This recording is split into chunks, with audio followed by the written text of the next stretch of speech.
दोस्तों, आपने कई बार यह सुना होगा कि भगवान की महिमा अपने भक्तों से ही है। भगवान स्वयं से अधिक अपने परम भक्तों का गुणगान करने से अत्यधिक प्रसन्न होते हैं। तो आज हम आपको एक ऐसे ही परम भक्त की कथा बताने जा रहे हैं जिनकी महिमा हालांकि उतनी नहीं फैली जितनी फैलनी चाहिए थी। बताया जाता है कि उनकी भक्ति में थोड़ी सी कमी रह गई थी और उन्हें बाद में इसकी कीमत भी चुकानी पड़ी थी।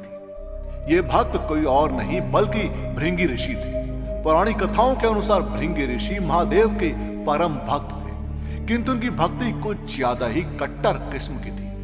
अब कट्टर से तात्पर्य यह है कि भगवान शिव की तो आराधना करते थे, किंतु बाकी भक्तों की भांति माता पार्वती को पूजते नहीं थे। अब हालांकि उनकी भक्ति पवित्र और अदम्य थी, लेकिन वे माता पार्वती को हमेशा ही शिव जी से अलग समझते थे, या फिर ऐसा भी कह सकते हैं कि वे माता को कुछ समझते ही नहीं थे। वैसे यह उनका कोई घमंड नहीं, अपितु शिव जी और केवल शिव जी में ही आसक्ति थी, जिसमें उन्हें शिव जी के अलावा कुछ और नजर ही नहीं आता था। अब एक बार तो ऐसा हुआ कि वे कैलाश पर्वत पर भगवान शिव की परिक्रमा करने गए थे, लेकिन वे पार्वती की परिक्रमा नहीं करना चाहते थे।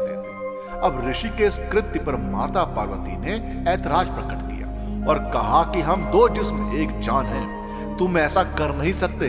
परंतु शिव भक्ति की कट्टरता देखिए भृंगी ऋषि ने माता पार्वती को अनसुना कर दिया और भगवान शिव की परिक्रमा करने के लिए आगे बढ़ गए। अब किंतु ऐसा देखकर माता पार्वती शिव से सटकर बैठ गई।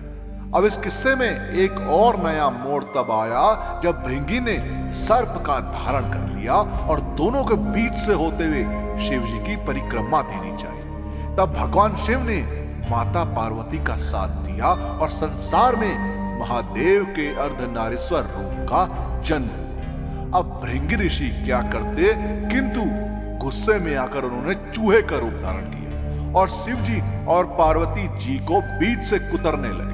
अब ऋषि के इस कृत्य पर आदि शक्ति को क्रोध आ गया और उन्होंने भृंगी ऋषि को श्राप दिया, जो शरीर तुम्हें अपनी मां से मिला है वो तत्काल प्रभाव से तुम्हारी देह छोड़ देगा। अब हमारी तंत्र साधना कहती है कि मनुष्य को अपने शरीर में हड्डियां और मांसपेशियां पिता की देन होती है, जबकि खून और मांस माता की देन है। अब श्राप के प्रभाव से भृंगी ऋषि के शरीर से खून और मांस उसी वक्त गिर गया। अब भृंगी निढाल होकर जमीन पर गिर पड़े और अब वे खड़े होने की क्षमता भी खो चुके थे। तब उन्हें अपनी भूल का एहसास हुआ और उन्होंने माता पार्वती से अपनी भूल के लिए क्षमा मांगी। अब हालांकि तब पार्वती जी ने द्रवित होकर अपना श्राप वापस लेना चाहा, किंतु अपराध बोध से भृंगी ने उन्हें ऐसा करने से मना कर दिया। अब ऋषि को खड़ा रहने के लिए सहारे स्वरूप एक और पैर प्रदान किया गया, जिसके सहारे वो चल और खड़े हो सके।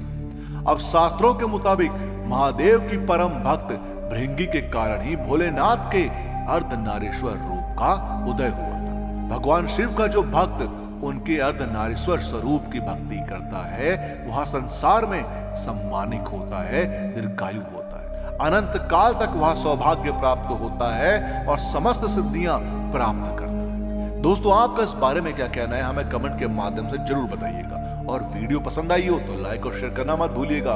हम आपको मिलते हैं अगली वीडियो में।